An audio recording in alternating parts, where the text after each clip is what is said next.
सर जी बिना परीक्षा दिले फर्स्ट आवे के होई तब घरे खा के सुत रहब तो पास हो जाइबो।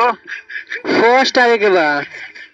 हाँ फर्स्ट नहीं होइबो, एक्सीलेंट में आ जाइबो। सर जी मीडिया उडिया आई कि ना हमरा घरे? एकदम पहुंच जाई। रउआ घरे? हमरो घरे पहुंच जाई।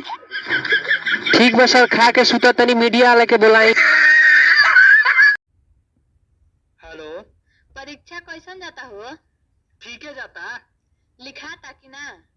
का लिखाई सर, वो ऐसा क्वेश्चन देता रहा, दिमाग घूम जाता। कैसन कैसन क्वेश्चन आवता हो? अब बताओ, काल के पेपर में आई रहे चैलेंज किसे कहते हैं? तो का ना लिख लो? ना लिख लो, पूरा पाना छोड़ देले बानी, लास्ट में लिख देले बानी। दम बा तो पास करके दिखाओ। हमरा घरे तनी फोन लगाइबा। काम बा का कहूं?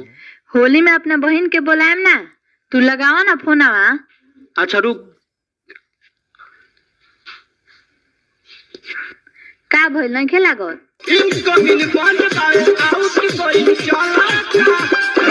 हमेशा मजाक लग रहा होता है। ओ चाचा, जिंदगी ना समझ में आए फिर भी एंजॉय करो।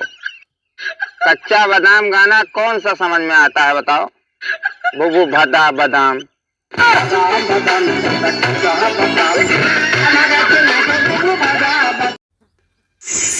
नमस्कार। नमस्ते को हम कुछ नहीं समझते। 2 मिनट का समय ले सकती हूँ आपका? अच्छा तू 2 मिनट समय चाहिए, लेकिन रोज 2 मिनट समय लेती मारी हमारे कुछ दुर्दशा हो। सर आपके अकाउंट की सिक्योरिटी हम अकाउंट सेव कराए करब का जब हमरे सेफ्टी हमारे साथ ना बा।